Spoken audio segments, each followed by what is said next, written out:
and welcome to Dustin's Kaleidoscope. I'm Dustin Dumas Weeks, and today I am here with Olivia Lewis-Chang and with Donna Beaton, and we are going to talk about gardening and why it's important. So let's get started.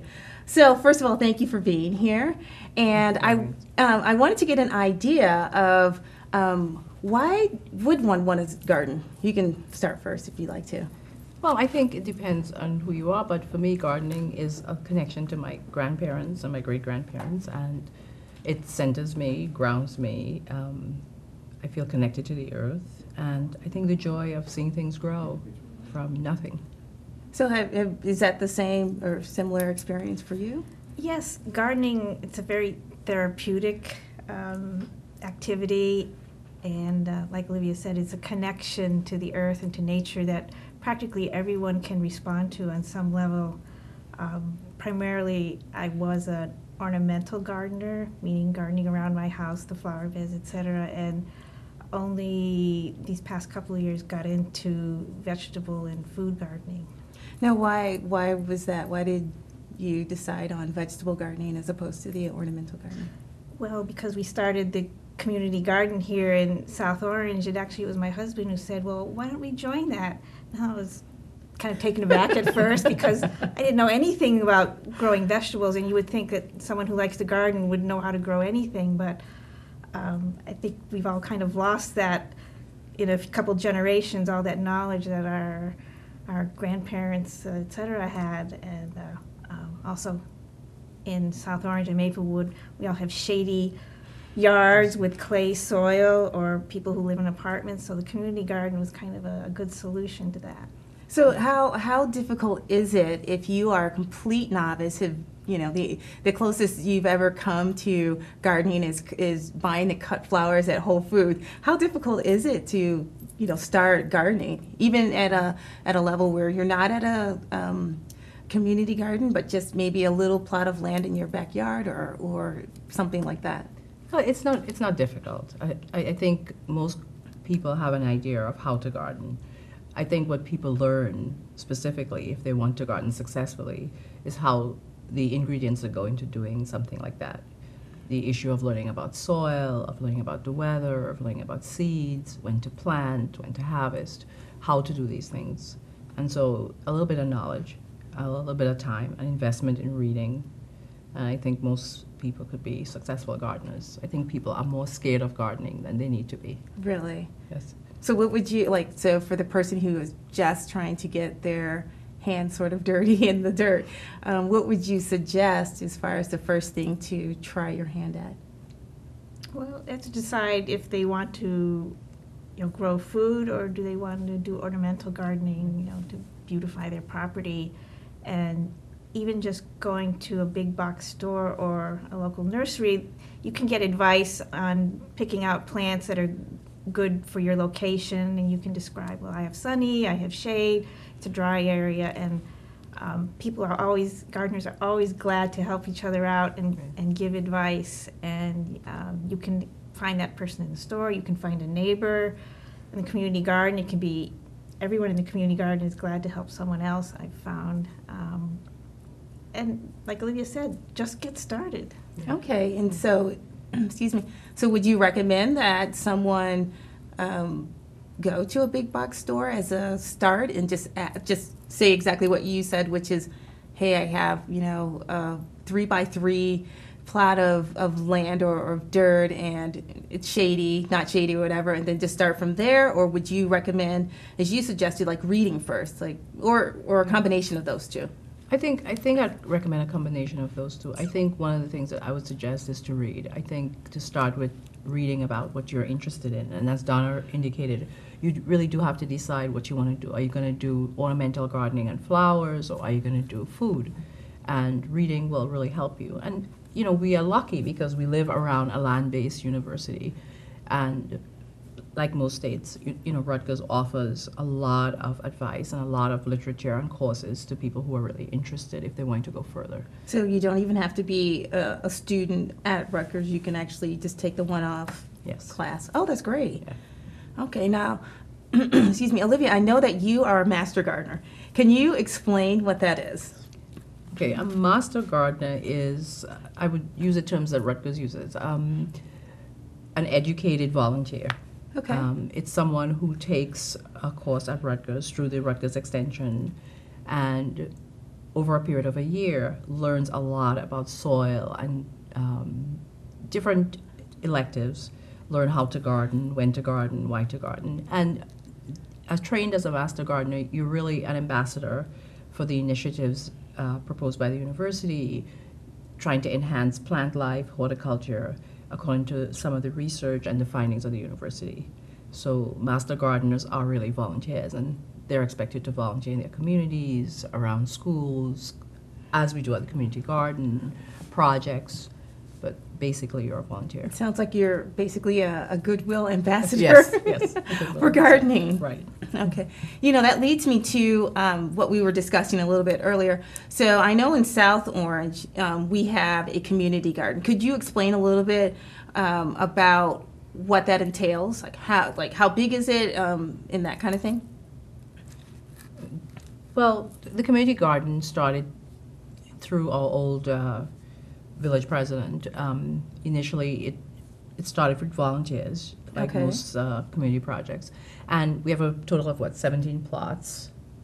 49. 49 plots, 17 rows, sorry. Oh, 49 okay. plots. And open to residents of South Orange. It entails registering at the beginning of the gardening season, which actually is about to start in terms of registration, not in terms of planting. Okay. And so residents can go and volunteer. Residents can go and sign up, hoping to get a plot. It's open to the public, and so it's first come, first serve. Okay. And what it entails basically is a person who's interested getting and securing a plot, and then planting either flowers or ornamental or vegetable gardening. Okay. And Donna, do you notice, I know that you're also part of the community garden, do you notice that people tend to plant either flowers or produce or a combination, or what do you think the majority of people? Most people plant produce, or at least some produce. And sometimes people will dress it up with some flowers, or there are certain flowers that are believed to ward off pests, like marigolds. Okay. So we see those. And some people, plan on a cutting garden, especially that'll be looking nice towards the end of the summer when some of the produce isn't looking so good. That thing I wanted to mention about the community garden is that it is purely volunteer run. The town doesn't maintain it, didn't build it. It was all volunteers. Wow. So that really kind of makes it more of a tighter knit community doing all that work Yes. together to build it. And now not so much as to maintain it as that first effort, but we have work days which we do before to get it cleaned up and ready, get the beds prepared, and throughout the season we have maintenance days for like weeding, fixing the fences, etc. From a certain groundhog that manages to get inside all the time. So a Yes. mascot, that's our local mascot.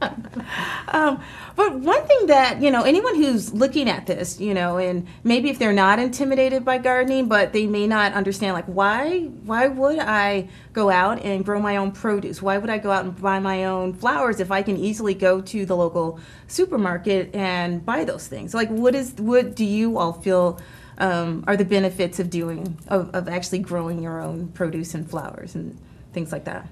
I think one of the major advantages has to do with the fact that our garden is an organic garden. And so I think gardeners there get a chance to see a difference from a produce that's chemically produced and one that's organically produced.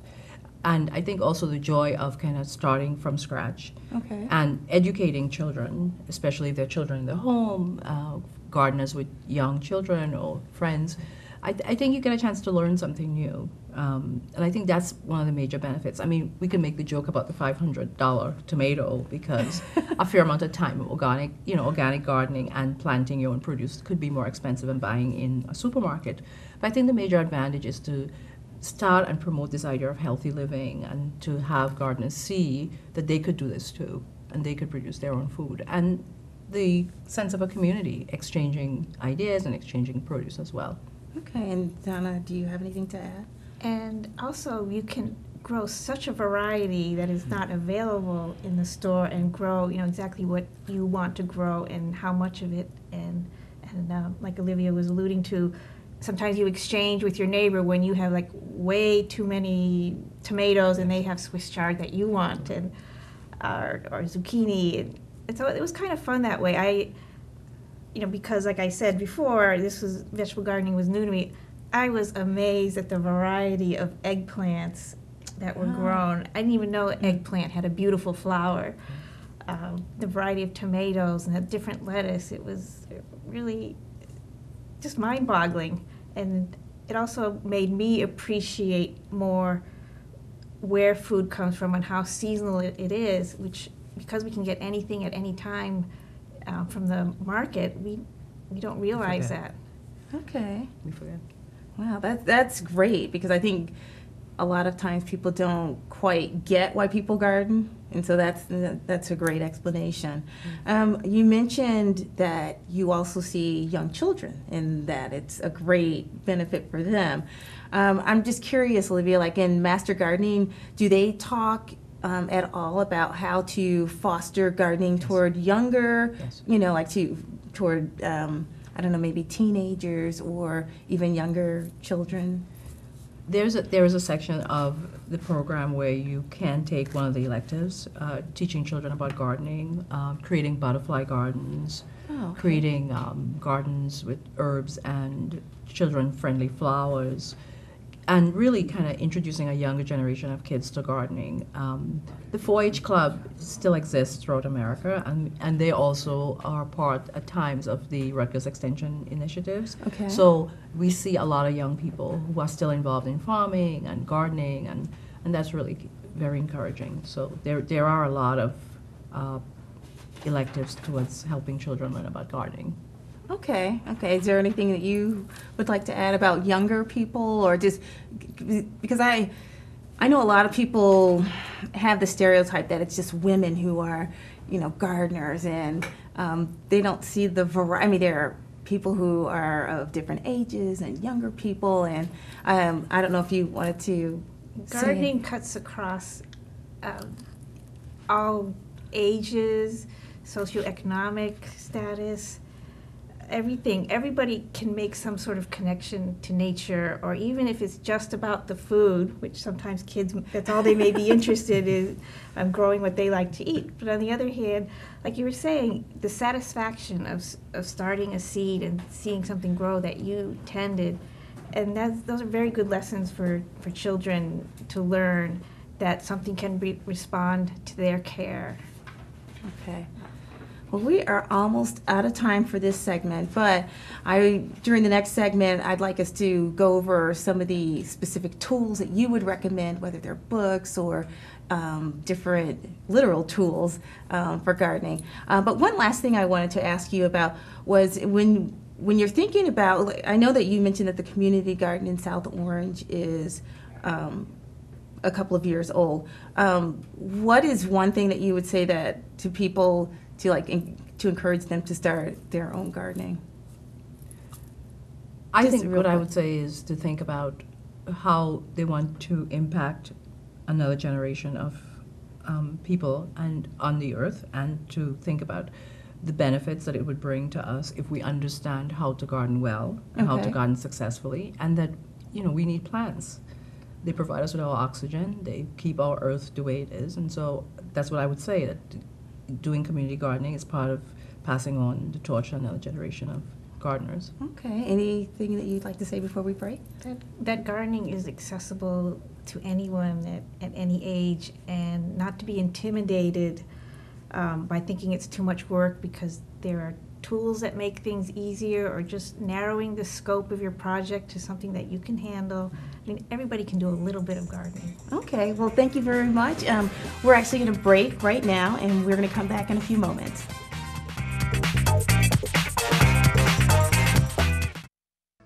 In this economic downturn, libraries across New Jersey are reporting jumps in attendance of as much as 50% over the past year.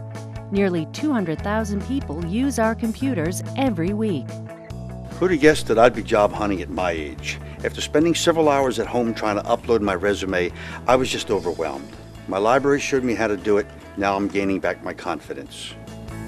New Jersey libraries are transforming lives. Tell us your story.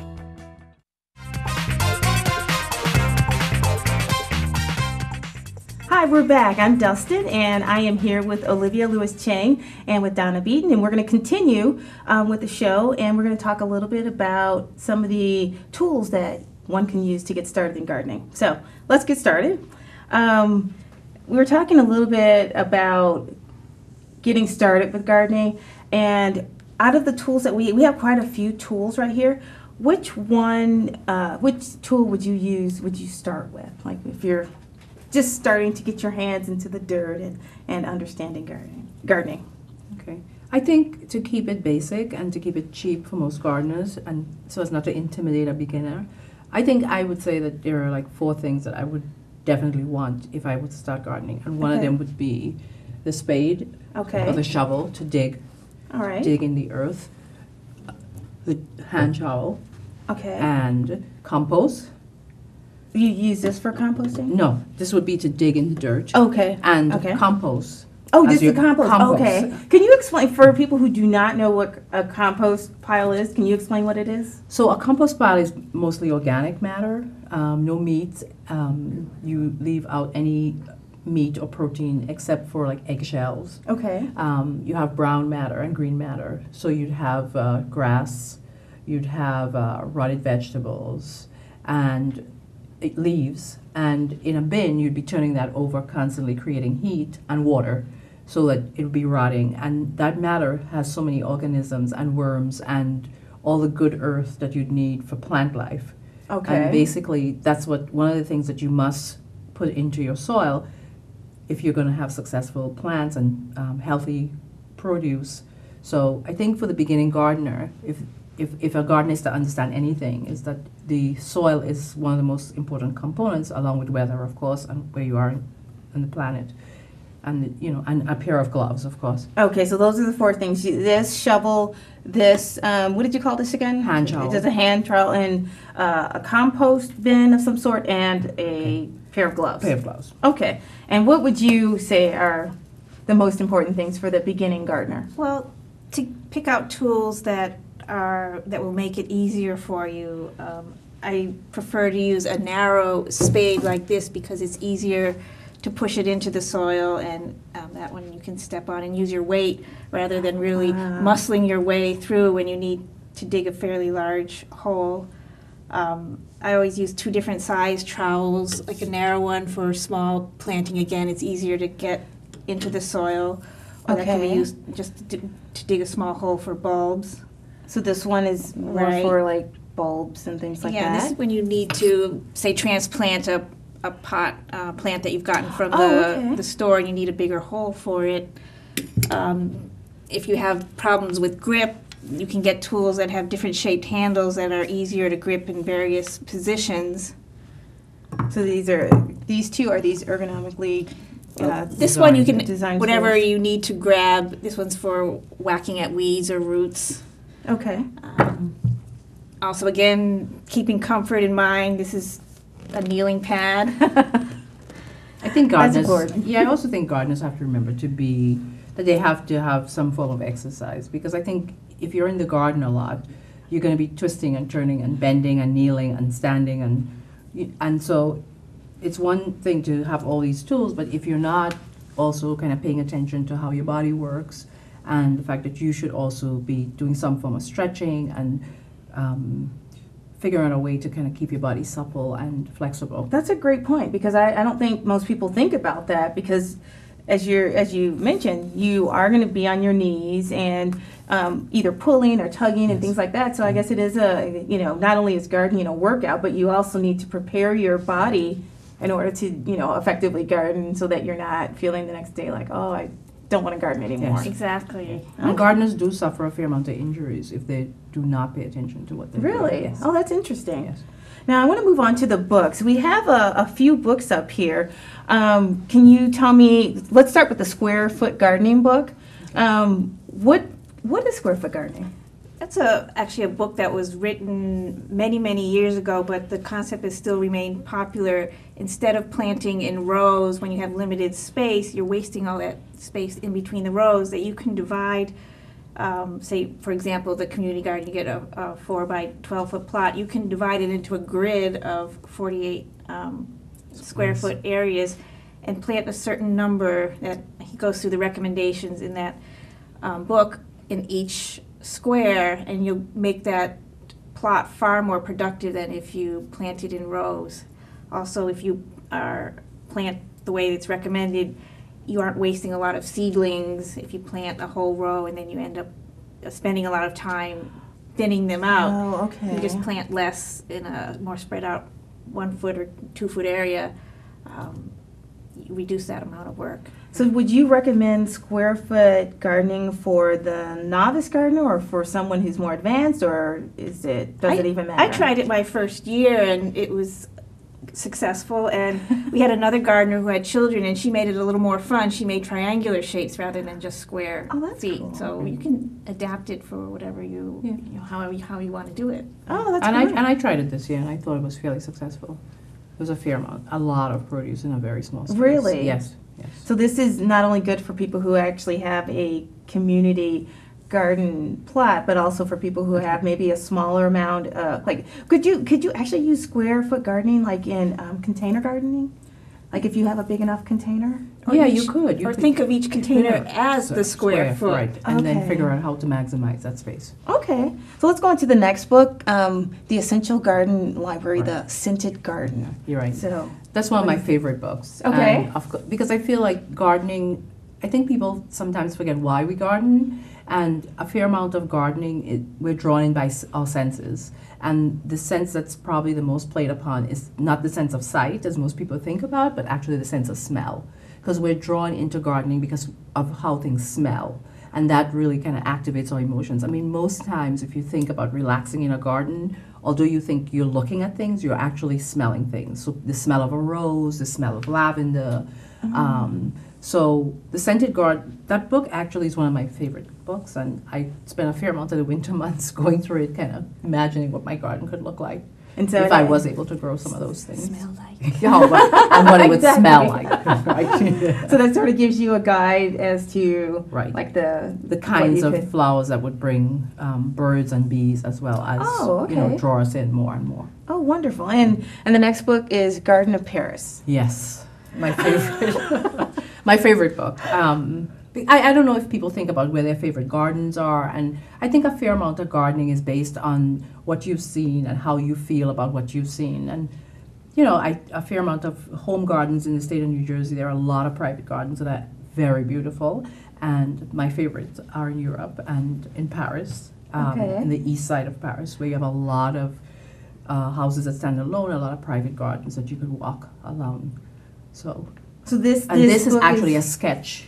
This artist actually sketches a lot of the gardens throughout Paris and along the Champs-Élysées and other parts of Paris. Oh, that's wonderful. Yeah. Thinking of sketching, I don't know if this goes along with the square foot gardening book, but if someone has an idea of what they want to garden for the summer or into the fall, should they take the time to sketch, or should they just go out there and just if I like tomatoes, I just want to plant heirloom tomatoes or Roma tomatoes? What would you suggest then? The garden plot. This is the garden planner. It's a little obsessive, but I think for most gardeners, and Donna could probably speak to this too, but I think when you first start a garden, maybe it's all impulse. But I think as you become more seasoned and as you figure out what you want and as you see what has failed and what has been successful, I think, especially in the Northeast, we have the privilege in the winter of being indoors, so we could kind of plan what we want our gardens to look like, what we're thinking about. We could go through seed catalogs, and I think it's a good time. And I think you're right, sketching a garden is probably one of the least expensive ways to garden, because it will also kind of tell you what you shouldn't be doing.